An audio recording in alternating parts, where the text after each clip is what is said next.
Education is the most powerful weapon which we can use to change the world. The dire need of us is to recognize the capacities and talents of the underprivileged people, provide education or employment, and bring them to the mainstream. Yes, I mean to say that we need to eradicate poverty for the progress of our country.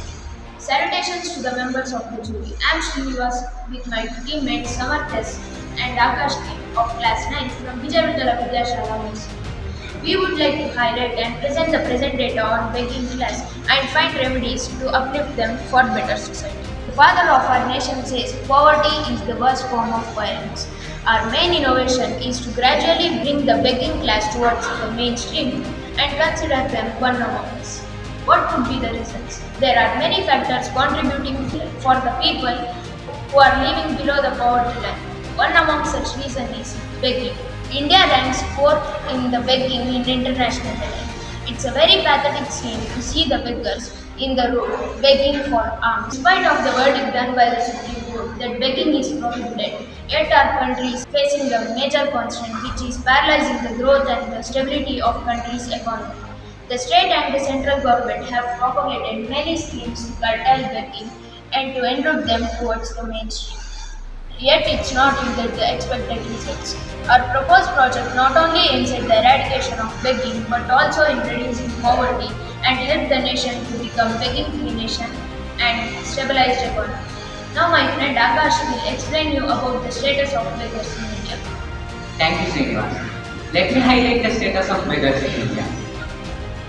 According to the census 2011, there are 4,30,670 beggars, including 2,21,673 males and 1,91,997 females beggars. That number has increased from the last census. The present slide shows the ranking of states by the beggars. Now I am going to reveal the opinion of beggars with the help of presentation. First comes Sushila. Her age is 39. She has not given any facilities from government and she is living in a temple premises. Next comes Rakesh.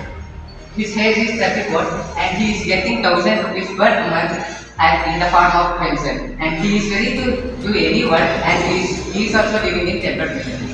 Recently, the Supreme Court has agreed to examine a play of decriminalizing beggars which has been made a big offence in various states under the Prevention of Begging Act. Now my friend Samar will explain about the working of the model. Thank you, Akash. From the first, the beggars are grouped at a place and are given complete support and motivation to join our scheme. Then, they are classified on the basis whether the candidate is under 18 or is the candidate included in the working population age, that is 18 to 58, or is the candidate included in the 58 and above years. Then, they are made into 3 groups, namely the education group, the major group, and the senior citizen group. The education group consists of the people above 18 years of age.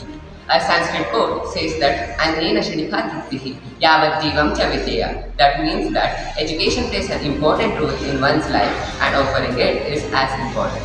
Likewise, the group education gives education to people. Then, the wage employment and skill labours are the 2 groups for the working group.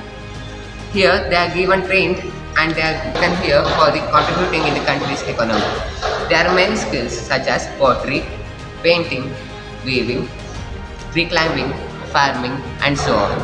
The wage employment will have the people who are willing to work with construction and other works.